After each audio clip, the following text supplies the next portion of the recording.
स्वागत है दोस्तों आप सभी का अपने YouTube चैनल में। और आज हम लोग देखने वाले हैं क्लास 10 विज्ञान यानी साइंस का मॉडल प्रश्न पत्र सेट 1 देखने वाले हैं 2022-23 टर्म 1 का। ठीक है, और यहाँ पर देख लीजिए आपका जो न्यू पैटर्न पर आधारित जो आपका मॉडल पेपर है किस प्रकार से। ठीक है, यहाँ पर 1 से लेकर 20 तक आप सभी का दिया गया है ऑब्जेक्टिव क्वेश्चन। ठीक है, 1 से 20 तक यहाँ पर जो आपका ऑब्जेक्टिव क्वेश्चन दिया गया है। ठीक है, आगे देखिए नेक्स्ट आपका क्या दिया गया है। आगे यहाँ पर दिया गया है सभी प्रश्नों का उत्तर एक शब्द में ठीक है, सभी प्रश्नों को उत्तर एक शब्द में देने यानी 5 प्रश्न पूछा गया, यानी कि न्यू पैटर्न पर आप सभी का जो है मॉडल पेपर है। तो यहाँ पर देख लीजिए आप सभी का किस प्रकार से। तो चलिए आज के इस वीडियो को स्टार्ट करते हैं। और अगर चैनल पर पहली बार आए तो चैनल को सब्सक्राइब करने के साथ साथ बेल आइकन को प्रेस कर नोटिफिकेशन को ऑन कर लीजिएगा और अपने दोस्तों के साथ इस वीडियो को जरूर शेयर कीजिएगा। तो चलिए आज के इस वीडियो को यहाँ पर स्टार्ट करते हैं। ठीक है, तो जैसा कि आपको पता है कि न्यू पैटर्न जो आपका है किस प्रकार से है और उसी पर आधारित है आप सभी का यहाँ पर मॉडल पेपर। तो चलिए यहाँ पर देखते हैं किस प्रकार से आप सभी का जो है प्रश्न है दिया गया है। ठीक है, तो जैसा कि यहाँ पर पहला प्रश्न दिया गया है, दाढ़ी बनाने में किस प्रकार के दर्पण का उपयोग किया जाता है। ठीक है, देखिए सभी प्रश्नों को अच्छी तरह से समझिएगा और कॉपी पे नोट करिएगा। तो यहाँ पर दाढ़ी जब भी बनाते हैं आप, ठीक है, तो यहाँ पर कौन सा दर्पण का प्रयोग करते हैं, तो अवतल दर्पण का। ठीक है, हमेशा आप जो है अवतल दर्पण का प्रयोग करते हैं। नेक्स्ट है आप सभी का यहाँ पर देख लीजिए कि गोलीय दर्पण में, ठीक है, फोकस दूरी एवं वक्रता त्रिज्या के बीच संबंध है। ठीक है, यहाँ पर आपको सूत्र बताना है कि गोलीय दर्पण में फोकस दूरी और वक्रता त्रिज्या के बीच जो है संबंध क्या है। तो आपको पता है कि F बराबर होता है R/2। ठीक है, तो यहाँ पर आप सभी का राइट आंसर हो जाएगा बी। ठीक है, F बराबर R/2। नेक्स्ट है आप सभी का थर्ड नंबर, यहाँ पर देख लीजिए प्रकाश के अपवर्तन। ठीक है, अपवर्तन की क्रिया में कौन सी भौतिक राशि अपरिवर्तित तो रहती है। ठीक है, मान चलिए आपको यहाँ पर जो है प्रकाश का जो किरण है यहाँ पर अपरिवर्तित हो रहा है। ठीक है, तो यहाँ पर कौन सी भौतिक राशि अपरिवर्तित नहीं होती है। ठीक है, तो यहाँ पर देखिए वेग में जो है परिवर्तन आता है और तरंग दैर्घ्य में भी परिवर्तन आता है, लेकिन आवृत्ति जो है परिवर्तन नहीं होता। ठीक है, यहाँ पर परिवर्तन नहीं होता है। आगे देखिए यहाँ पर नेक्स्ट है आप सभी का 4 नंबर के अवतल दर्पण से परावर्तन के बाद किरण किस बिंदु से होकर गुजरेगी। तो यहाँ पर आपको पता है, देख लीजिए यहाँ पर आपको जो है अवतल दर्पण दिया गया है। ठीक है, और यहाँ पर मुख्य अक्ष है, ये है आपका फोकस और ये है आपका यहाँ पर केंद्र। ठीक है, जब भी मुख्य अक्ष के समांतर जब किरण कोई जाएगी तो यह कहाँ से गुजरेगी, तो फोकस से गुजरेगी। ठीक है, ध्यान से सुनिए और आपको कॉपी पे नोट करना है, यहाँ आपका जो है बी ऑप्शन सही हो जाएगा। ठीक है, तो देखिए यहाँ पर जो सभी क्लास का जो है मॉडल पेपर का सॉल्यूशन कराया जाएगा। नेक्स्ट है आप सभी का 5 नंबर, किसी दर्पण से वस्तु को कहीं भी रखने से वस्तु के बराबर आकार का सीधा प्रतिबिंब बनता है तो दर्पण होगा।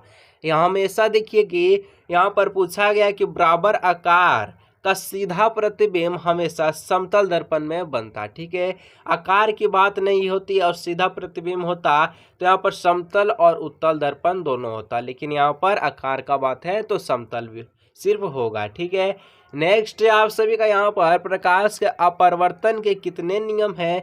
तो आप सभी को पता है प्रकाश के अपवर्तन हो या अपवर्तन दोनों का जो है दो नियम है। ठीक है, कितना नियम है, 2 नियम है। नेक्स्ट आप सभी का यहाँ पर देख लीजिए किसी गोलीय दर्पण के वक्रता त्रिज्या का 50 सेंटीमीटर है तो उसकी फोकस दूरी होगी। आपको मैंने अभी एक सूत्र बताया कि F बराबर होता है R/2। ठीक है, तो यहाँ पर देख लीजिए आपको जो है वक्रता त्रिज्या यानी R जो आपका 50 सेंटीमीटर दिया, फोकस पूछा है तो 50 को जो 2 से डिवाइड कीजिएगा तो आएगा 25, तो 25 क्या आएगा, तो सेंटीमीटर आएगा। तो यहाँ पर सी आपका जो है राइट आंसर हो जाएगा। ठीक है, नेक्स्ट है आप सभी का 8 नंबर, 1 मीटर फोकस दूरी वाले, ठीक है, उत्तल लेंस की क्षमता होगी।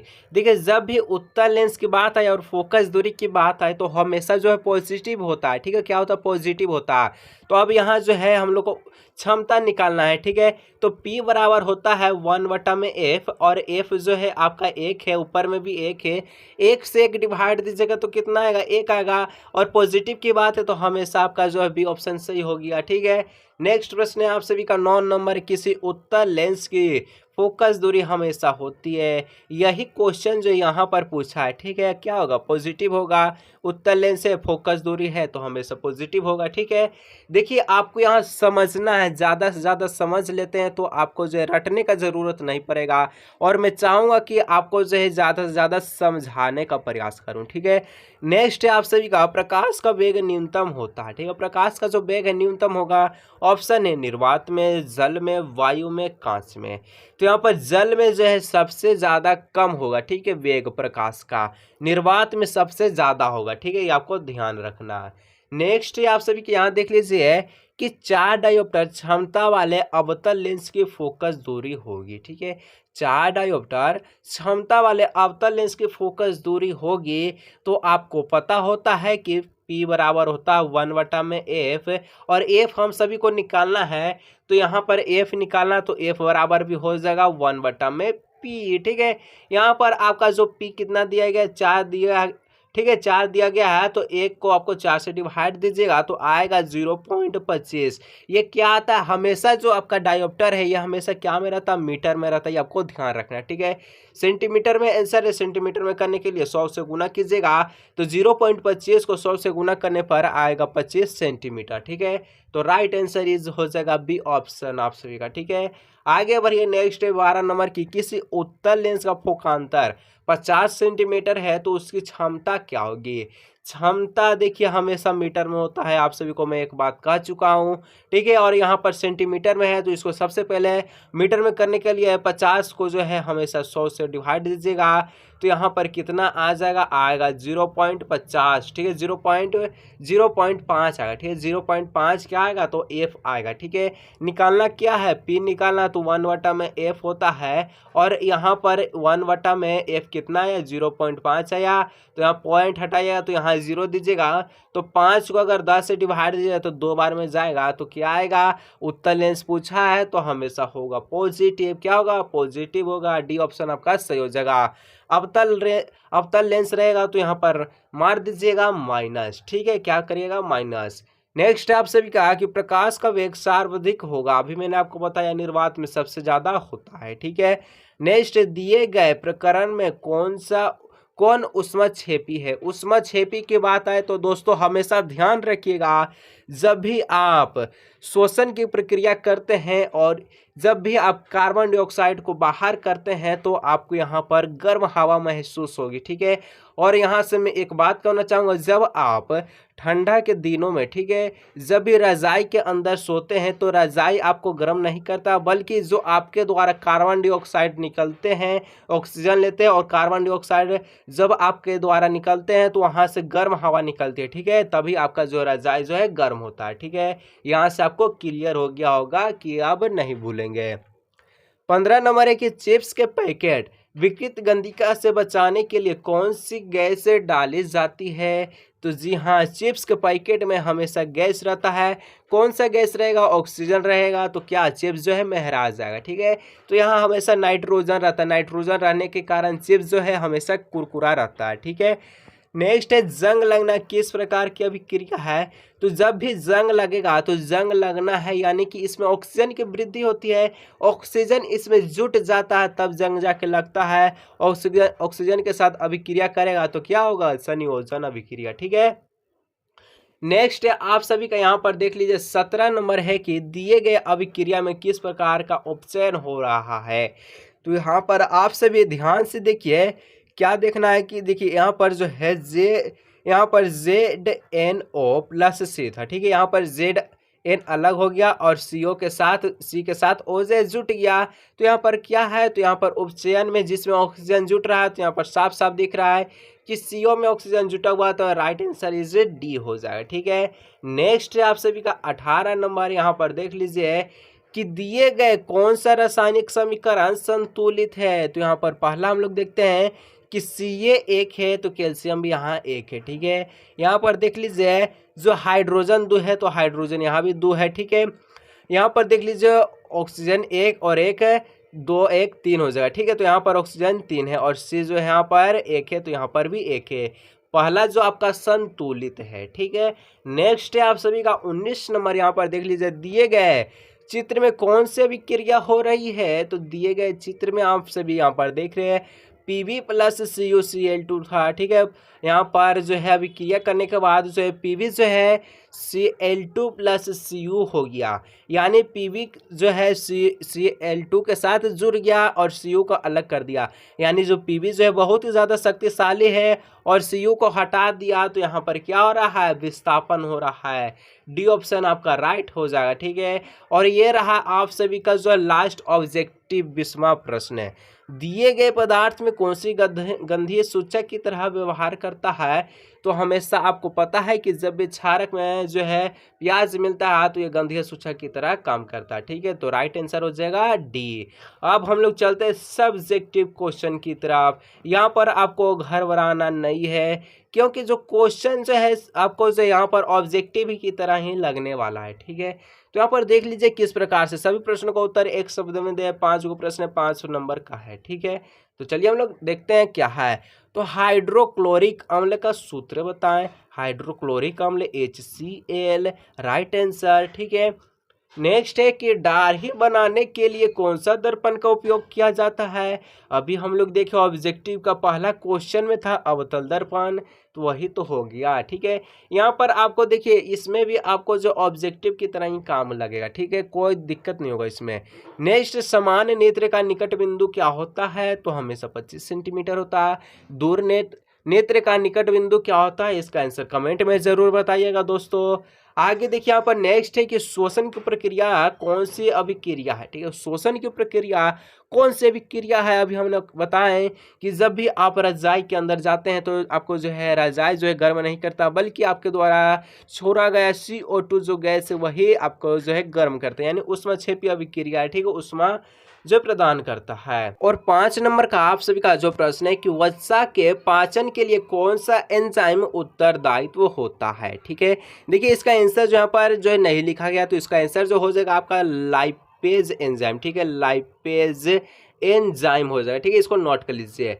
नेक्स्ट आप सभी यहाँ पर देख पा रहे हैं कि यहाँ लिखा हुआ है कि सभी प्रश्नों का उत्तर एक वाक्य में दें। 5 प्रश्न है, ठीक है। चलिए हम लोग इसको देखते हैं। तो यहाँ पर जैसा कि आपका पहला प्रश्न है कि मानव नेत्र में प्रतिबिंब की प्रकृति की क्या होती है? तो जो मानव नेत्र है ये हमेशा उत्तल लेंस की तरह काम करता है, ठीक है। किस तरह काम करता है? तो उत्तल लेंस की तरह काम करता है। तो यहाँ पर हो जाएगा मानव नेत्र में प्रतिबिंब की प्रकृति वास्तविक तथा उल्टा होता है, ठीक है, जिस प्रकार उत्तल लेंस में होता है उसी प्रकार, ठीक है। आगे बढ़िए। नेक्स्ट यहाँ पर देखिए मनुष्य के नेत्र में प्रतिबिंब कहाँ बनता है? तो मनुष्य के नेत्र में प्रतिबिंब जो है रेटिना पर बनता है। देखिए यहाँ पर एक शब्द ही यहाँ पर जुटा है, लेकिन जो सारा जो है आपका क्वेश्चन की तरह मैच किया, तो इसको हम लोग कहते हैं एक वाक्य में, ठीक है।